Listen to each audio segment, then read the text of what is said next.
What's going on, ladies and gentlemen? Welcome back to the Fringe. Naheed Nenshi, or Nenshit, as I call him, is going to be squirming this week, as it might make you feel a little bit better to know he's probably going to be sued for defamation. In fact, comments like this, where you don't check your facts, where you don't check what people say and you misquote them, can actually lead to defamation. Somebody should probably inform Naheed Nenshi what legal practices need to be taken when you're the leader of a provincial party. Now, if you remember MP Jen Johnson, I talked about her a few weeks ago on the channel in regards to an issue with Danielle Smith, where she was elected for Alberta's Ponoka district, and she's a UCP caucus member who was removed from caucus over some comments she made that people kind of twisted around to say that it was in regards to the transgender youth. Now, we all seen the video where this MLA was sitting in a meeting that we thought was forced on her for retraining. Turns out it was just a requested meeting where she sat with a man dressed as a woman who's also married to a woman, telling her that she must bow down and believe that she's a woman, or else she hasn't exercised her opinion to open up her mind. It's all a three-ring circus at this point, ladies and gentlemen. Again, I've always said facts don't care about feelings. You can't malleate, or biology isn't malleable. But here we go. Naheed Nenshi coming out trying to virtue signal his way into defaming Jen Johnson with a misread quote. This tweet has now been deleted, which, I mean, how do you say you're guilty by deleting a tweet like this? Here's Chanel tweeting out, here's the now deleted video. Will the leader of Alberta NDP, Naheed Nenshi, apologize for falsely attributing a vile, made-up quote to Jen Johnson? We are waiting. So I'm going to play the first little bit for the quote, and we're going to go over where that's wrong, but I'm going to show the whole video, because what you see here is this disgrace, this horrible leader, this, if you could even call him that, who's done more damage in his political career than most MPs. In fact, or mayors, I guess. He's an MP now, or a leader of a party to be premier. Forgive I'm sitting in cold season. I'm drugged up. I apologize, guys.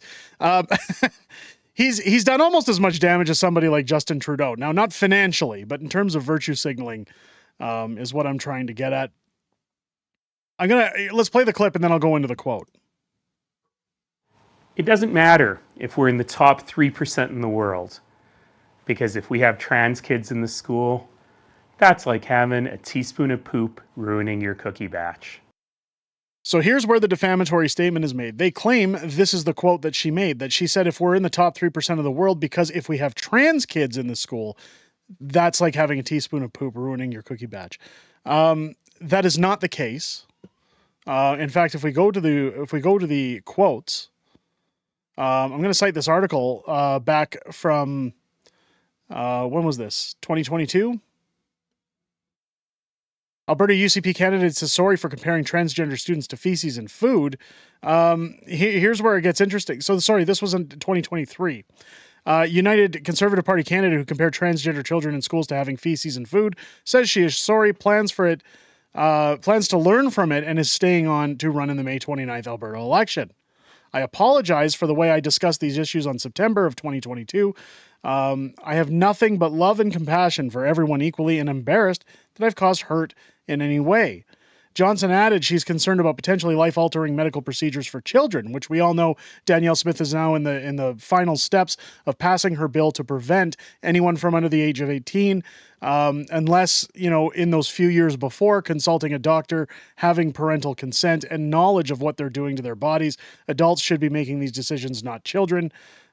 She says, this is an extremely sensitive topic for so many, and I need to do a better job communicating my concerns.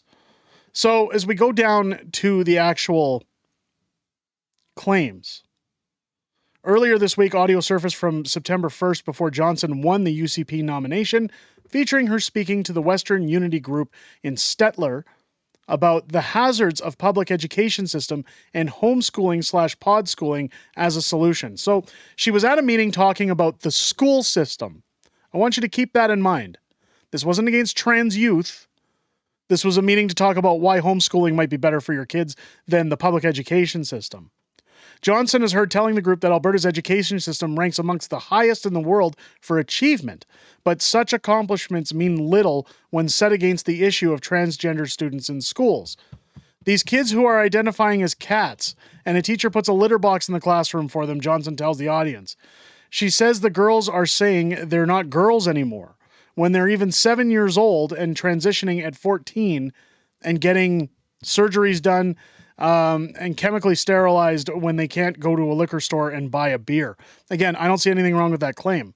They're saying that the school system is what's corrupting the youth by enabling and pushing this message for DEI. She compared the situation to making a batch of cookies laced with a drop of feces to explain whether the food has any appeal. We can be the top 3%, but that little bit of poop is what wrecks it, says Johnson on the audio. There is more than a teaspoon of poop in this cookie batch, right? It does not matter that we're in the top 3% of the world. Who cares if they've got an 89 in chemistry 30? Who cares that they are entering post-secondary if they're chemically altered? She also tells the audience the hardcore prawn is available in elementary schools, which we've all seen videos talking about that. I talked to these teachers and superintendents and said, how do we fix this? They're stuck. They didn't have any answers. We've got to get rid of sex education from schools K to 12. Christopher Wells, Canadian Research Chair for Public Understanding and Sexually Gender Minority Youth, called Johnson's remarks some of the worst and most phobic comments he's ever seen in a political candidate. This is often a gateway, he says. So again, they start virtue signaling. But you can see by the statement, what she's talking about is the program that's being given to teachers to say that you should be pushing sexuality on kids. You should be pushing sexual ideology onto kids and gender recognition onto kids. She's saying that what you're doing with kids is that as they get into post-secondary, as they get higher in the world, it has nothing to do with our marks anymore. It has nothing to do with that top so many percent. She's talking about DEI. She's saying that these people get a pass just because of how they identify. They're getting pushed forward because they're virtue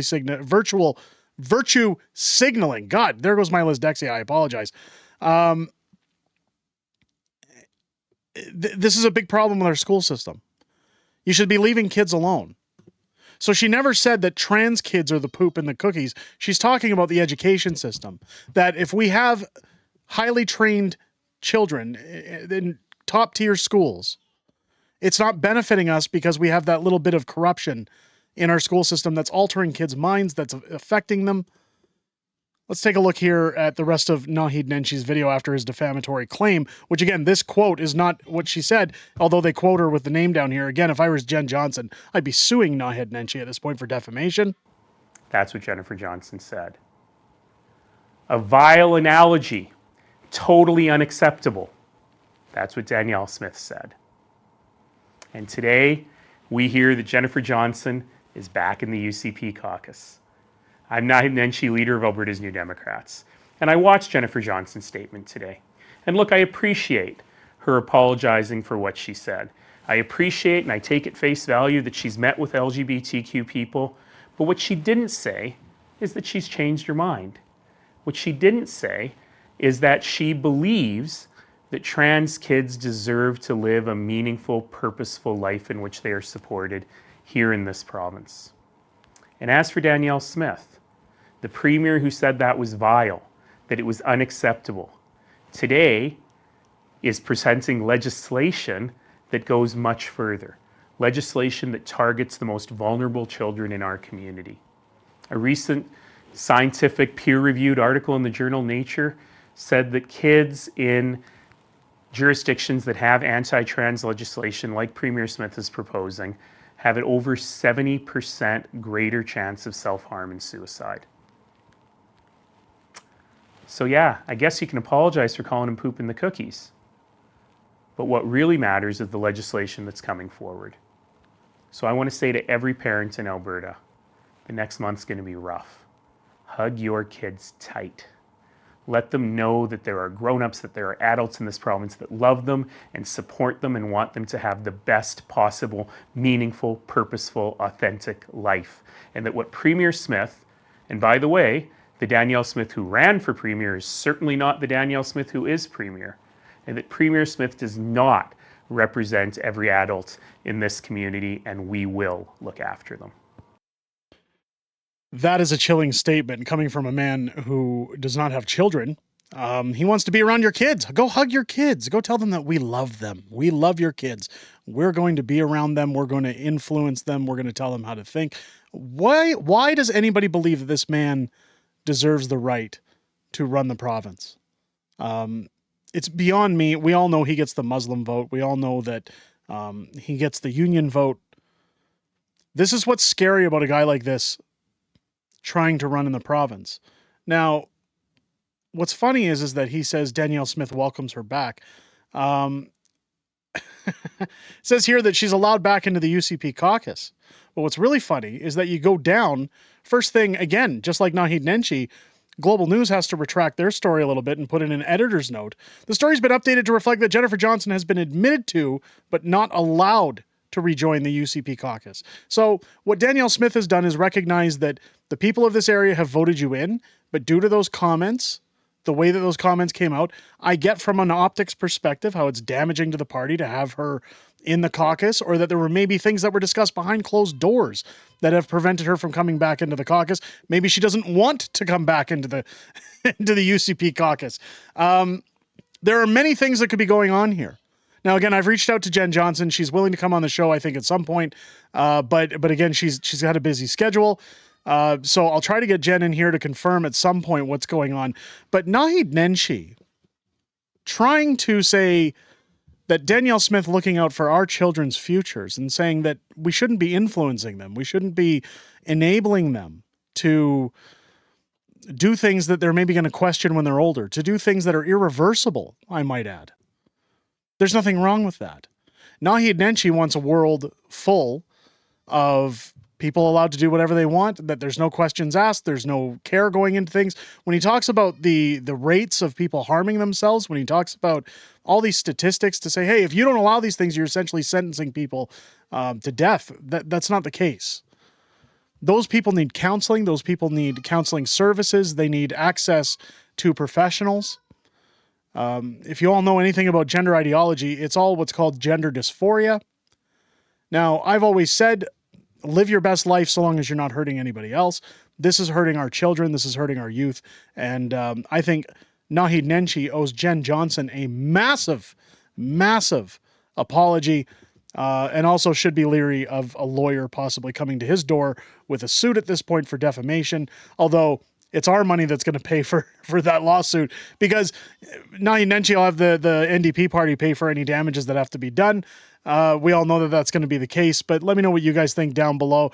What should happen to Naheed Nenshi with these defaming comments? And what do you think about the possibility of him running the province? Because right now it's looking to be a very tight race between him and Danielle Smith when we get into our next provincial election. Let me know your thoughts down below. If it's your first time here, I hope this video has earned your subscription. Make sure to click that subscribe button down below.